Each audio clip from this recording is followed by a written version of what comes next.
What happens when a carefully orchestrated media appearance turns into an explosive confrontation that no one saw coming? What happens when royal composure meets journalistic integrity, and neither side is willing to back down? The answer is a television moment so shocking that it ended with security being called and a guest being escorted off set.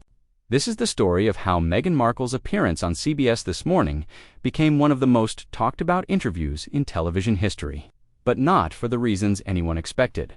Before we dive into this incredible story, make sure to hit that subscribe button and let me know in the comments what you think really happened here. Trust me, you're going to want to hear every single word of this unbelievable encounter. The morning started like any other at the CBS studios in New York. The production team had been preparing for weeks for this high-profile interview. Meghan Markle was scheduled to appear on CBS This Morning to discuss her latest charitable initiatives and upcoming projects. It was supposed to be a friendly promotional interview, the kind that morning television thrives on. Soft questions, heartwarming stories, and plenty of opportunities for the guests to shine. Nate Burleson, the former NFL player turned television host, had done his homework. He had prepared a list of questions that would allow Meghan to discuss her work while avoiding any controversial topics. The producers had made it clear that this was meant to be a positive segment, one that would highlight Meghan's philanthropic efforts and give her a platform to connect with the American audience. But from the moment Meghan walked onto the set, something felt different. There was a tension in the air that the cameras couldn't quite capture. She took her seat across from Nate with a smile that seemed just a little too practiced, a little too controlled. Her team had provided a list of approved topics, and everyone involved knew the boundaries that weren't supposed to be crossed. "Good morning, Meghan," Nate began, his trademark warm smile lighting up his face. "Thank you so much for joining us today. I know our viewers are excited to hear about the incredible work you've been doing." "Good morning, Nate," Meghan replied, her voice carrying that familiar, measured tone that had become her trademark in media appearances. "Thank you for having me. I'm always happy to talk about the causes that are close to my heart." The interview began smoothly enough. Nate asked about her recent visit to a local food bank, and Meghan launched into a well-rehearsed response about the importance of community service and giving back.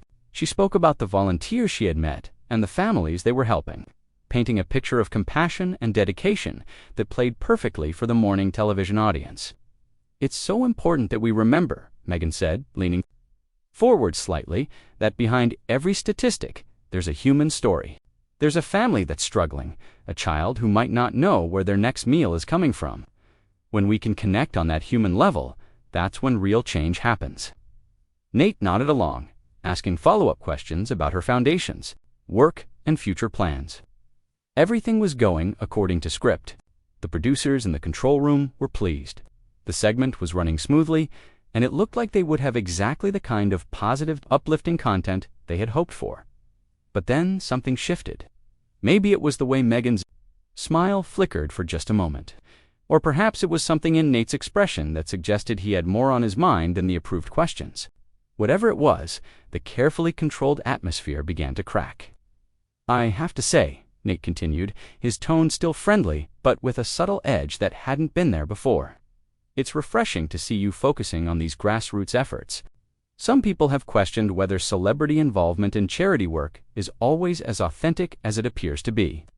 Meghan's posture straightened almost imperceptibly. "I'm sorry, what do you mean by that?" "Well," Nate said, maintaining his professional demeanor, but clearly steering into uncharted territory.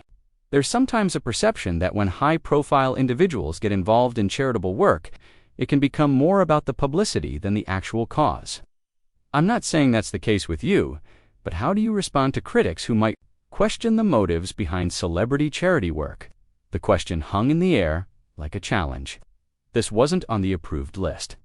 The producers were probably reaching for their phones, ready to intervene, but it was too late. The question had been asked, and Meghan's reaction was immediate and unmistakable. "I think," she said, her voice taking on a cooler tone, "that question reveals more about the person asking it than about the work itself. When someone's first instinct is to question the authenticity of charitable efforts rather than celebrate the positive impact, it says something about their perspective." Nate didn't back down. "I'm not questioning your specific efforts, Meghan. I'm asking a broader question about celebrity culture and charity work. It's a conversation that many people are having, and I think our viewers deserve to hear your thoughts on it." "Our viewers," Meghan repeated, emphasizing the word in a way that made it clear she didn't appreciate being included in that group, "deserve to hear about the real work being done to help real people. They don't need manufactured controversy." Designed to create headlines, the tension was building now, and both host and guest seemed to realize they were moving into dangerous territory. But neither was willing to retreat. Nate, with his journalistic instincts kicking in, sensed a story that was much more interesting than the planned puff piece. Meghan, feeling ambushed by questions she hadn't prepared for, was clearly struggling to maintain her composure while pushing back against what she perceived as an attack. "I'm not trying to create controversy," Nate said, his voice remaining steady. "I'm trying to have an honest conversation. Isn't that what good journalism is supposed to do?"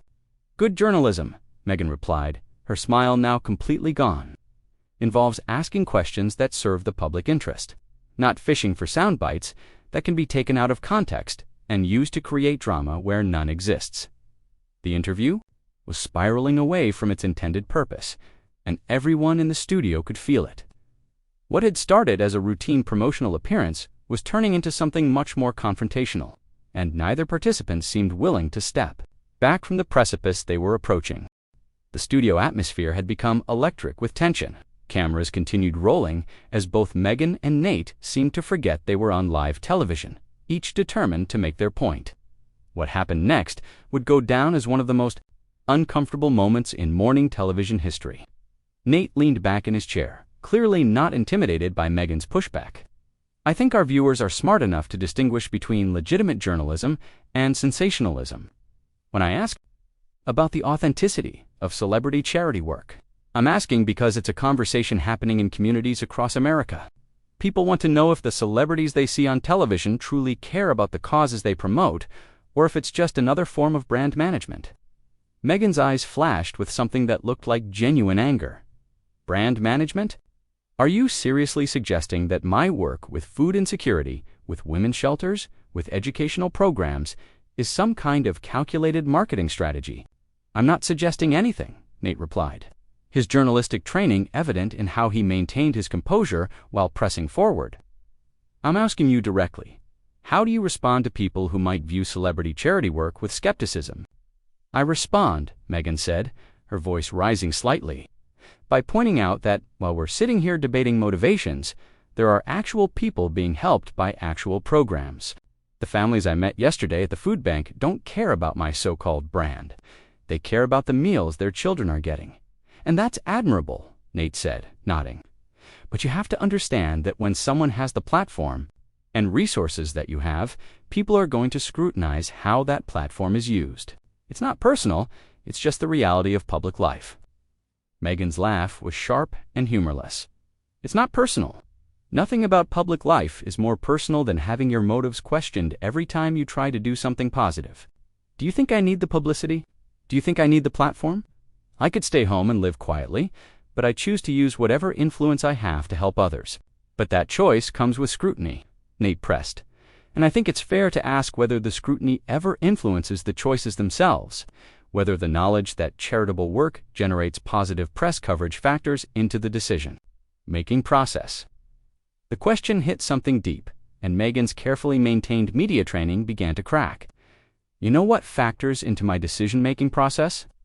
The fact that I grew up understanding what it meant to struggle, the fact that I know what it's like to feel powerless, the fact that when you have the ability to help others, you have a responsibility to do so."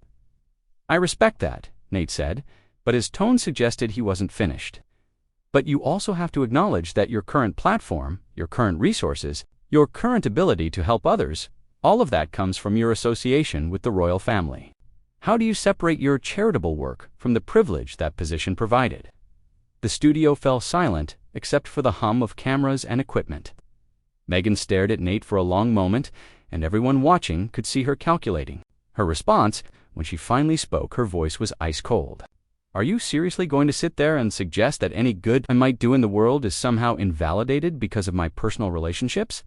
Are you going to reduce every charitable effort, every attempt to make a positive impact? Gossip about my marriage." I'm not reducing anything, Nate replied, clearly aware that he had struck a nerve, but unwilling to back down. I'm asking legitimate questions about how privilege and platform intersect with charitable work. These are conversations that happen in academic circles, in policy discussions, in communities across the country. Academic circles, Meghan repeated mockingly. Policy discussions. Let me tell you what's not academic or theoretical. The woman I met yesterday who hasn't had a full meal in 3 days because she's making sure her kids eat first. The teenager who's aging out of the foster care system with nowhere to go. The immigrant family who's afraid to access services because they're worried about their status. These aren't abstract concepts for me. And I'm not suggesting they are, Nate said, his voice remaining steady despite the increasing hostility across from him. But I am suggesting that when someone with your profile talks about these issues, the conversation inevitably becomes about you as much as it becomes about the issues themselves. How do you navigate that reality? Meghan's composure finally snapped completely. How do I navigate it?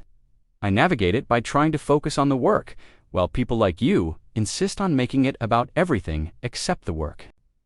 I navigate it by answering the same cynical questions over and over again, while the actual problems I'm trying to address get lost in the noise. But don't you think, Nate continued, seemingly oblivious to how angry Meghan had become, that addressing those questions directly is part of the responsibility that comes with having a platform? Don't you think transparency about your motivations and methods actually serves the causes you care about? Transparency. Meghan's voice was now clearly audible to everyone in the studio. You want transparency? Here's some transparency for you. I didn't have to come on this show. I didn't have to subject myself to these kinds of questions. I could have stayed home, kept my mouth shut, and avoided having my every move dissected by people who have never done a fraction of the work. They're so eager to criticize, the producers in the control room were frantically trying to figure out how to handle the situation. This was live television, and their carefully planned segment had turned into something completely unpredictable. But the train wreck was so compelling that no one wanted to cut away. Nate, perhaps sensing that, he had pushed too far, but unable to resist pushing just a little further, asked the question that would ultimately end the interview. So why did you come on the show, Meghan? If these questions are so unreasonable, if this scrutiny is so unfair, why subject yourself to it? Meghan stood up abruptly, her chair scraping loudly against the floor. You know what, Nate? That's a great question. Why did I come on this show? Why did I think that maybe, just maybe, I could have a conversation about important issues without having to defend my right to care about them? I'm not questioning your right to care, Nate said, also standing now, clearly realizing that the interview was spiraling completely out of control. I'm asking legitimate journalistic questions. Legitimate journalistic questions, Meghan repeated, her voice dripping with disdain. Is that what we're calling this? Because from where I'm sitting, it looks a lot like the same tired playbook of trying to tear down anyone who tries to do something positive. The confrontation had reached a boiling point, and everyone in the studio knew they were witnessing something unprecedented. The carefully orchestrated world of morning television had given way to raw, unfiltered conflict, and neither participant seemed capable of finding a way back to civility. The studio had become a battlefield of words, and what happened next shocked everyone present. Standing face to face now, both Meghan and Nate had abandoned any pretense of a civilized morning television interview. The cameras continued rolling, capturing every moment of what would become television history. You want to know what the real problem is here? Meghan said, her voice carrying across the studio with unmistakable fury. The real problem is that people like you can't stand the idea that someone might actually care about something other than themselves. You're so cynical, so convinced that everyone has an ulterior motive, that you can't recognize genuine compassion when it's standing right in front of you. Nate, clearly taken aback by the intensity of her response but still holding his ground, shook his head. That's not cynicism, Meghan. That's journalism. That's asking the hard questions that need to be asked. If you can't handle having your work scrutinized, then maybe you're not ready for the platform you're trying to use. The words hung in the air like a slap. Meghan's face went through a series of expressions, from shock to hurt to pure rage, all in the span of a few seconds. When she spoke again, her voice was dangerously quiet, not ready for the platform. Let me tell you something about being ready, Nate. I was ready when I walked away from everything I knew to marry into a family that never wanted me. I was ready. When I endured years of racist attacks in the British press, I was ready when I had to rebuild my entire life from scratch. And I'm certainly ready to handle questions from someone who thinks gotcha journalism passes for meaningful conversation. This isn't gotcha journalism, Nate protested, but Meghan was no longer listening to his explanations.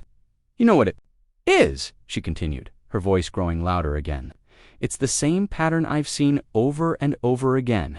Anytime I try to do something positive, anytime I try to use whatever influence I have to help others, there's always someone like you, ready to tear it down, ready to question my motives, ready to suggest that I'm somehow not worthy of the platform I have. That's not what I'm doing, Nate said, but his words were drowned out by Meghan's continuing tirade. Yes, it is exactly what you're doing, she shouted, pointing directly at him. You invite me on your show under the pretense of discussing charitable work, and then you spend the entire time trying to undermine everything I'm trying to accomplish. You want to know about transparency? Here's some transparency.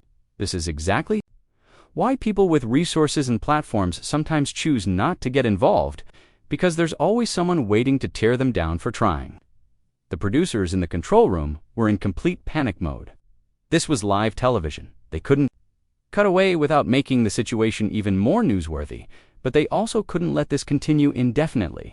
Phone calls were being made, executives were being consulted, and security was being quietly alerted. Nate, perhaps realizing that the situation had spiraled far beyond anything he had intended, tried to regain control. Meghan, I think we both need to take a step back here. This conversation has gotten more heated than either of us intended. Oh, now you want to step back? Meghan laughed bitterly. Now that you've gotten your dramatic television moment, now you want to be reasonable. You got exactly what you wanted, didn't you? You turned what was supposed to be a conversation about helping people into a circus. That was never my intention, Nate said, and for the first time, his professional composure showed signs of cracking. I was asking legitimate questions that I thought our viewers deserved to hear addressed. Your viewers, Meghan said, shaking her head in disgust. Let me tell you what your viewers deserve. They deserve better than watching someone's charitable work get torn apart for entertainment. They deserve better than seeing important causes reduced to gossip and speculation. At this point, a producer appeared at the edge of the set, trying to get someone's attention to wrap up the segment, but both Meghan and Nate were too focused on their confrontation to notice. You know what the most frustrating part of all this is? Meghan continued, her anger now mixed with what sounded like genuine hurt. I came here in good faith. I thought we could have a real conversation about real issues that affect real people. Instead, you turned it into an interrogation about my personal life and my motivations. I asked you about the intersection of celebrity and charity work, Nate said, his own frustration now evident. These are important questions that deserve to be explored. Meghan's voice reached a new level of incredulity. You didn't explore anything. You attacked. You questioned my authenticity. You questioned my motivations. You questioned my right to care about the causes I support. That's not exploration. That's character assassination. The tension in the studio had reached a breaking point. Camera operators were looking nervously at their directors. Audio technicians were checking their levels. And everyone present seemed to understand that they were witnessing something that would be talked about for years to come. Nate made one final attempt to salvage the situation. Meghan, I think there's been a misunderstanding here. My questions weren't meant as personal attacks. They were meant to generate meaningful dialogue about important issues. Meaningful dialogue, Meghan's voice was now filled with contempt. There's nothing meaningful about what just happened here. What just happened here was a perfect example of why people with good intentions sometimes choose to stay silent. Because there's always someone ready to twist their efforts into something ugly. At that moment, security personnel appeared at the edge of the set. The producers had finally decided that the situation needed to be contained. Meghan noticed them immediately, and her expression changed from anger to something that looked almost like relief. Perfect, she said, gesturing toward the security guards. The perfect ending to this disaster. You got your dramatic television moment, Nate? I hope it was worth it. She began removing her microphone with sharp, angry movements. "I came here to talk about helping people," she said, loud enough for the entire studio to hear. "Instead, I got ambushed by someone more interested in creating controversy than covering the actual work being done to address real problems." "Meghan, please," Nate said, but she was already walking away from the set. "No," she called back over her shoulder. "I'm done. I'm done with this interview. I'm done with this network. And I'm done with journalists who think tearing people down passes for doing their job." The security personnel escorted her toward the exit, not because she was being forcibly removed, but because the situation had become so chaotic that everyone involved needed protection from the fallout. As she walked away, Meghan turned back one final time.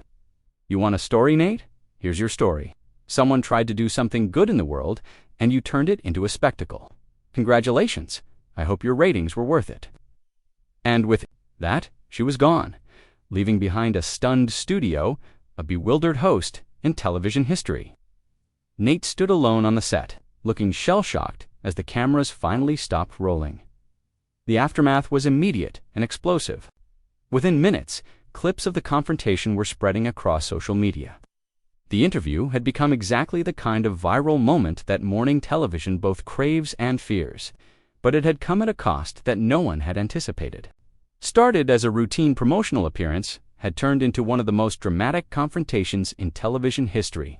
To people with completely different perspectives on journalism, celebrity and responsibility had clashed in the most public way possible, and the result was a moment that would be analyzed and debated for years to come. So what do you think really happened here? Was Nate justified in asking tough questions, or did he cross a line? Was Meghan's reaction understandable given the circumstances, or did she overreact to legitimate journalism? Let me know in the comments below, and don't forget to subscribe for more incredible stories like this one.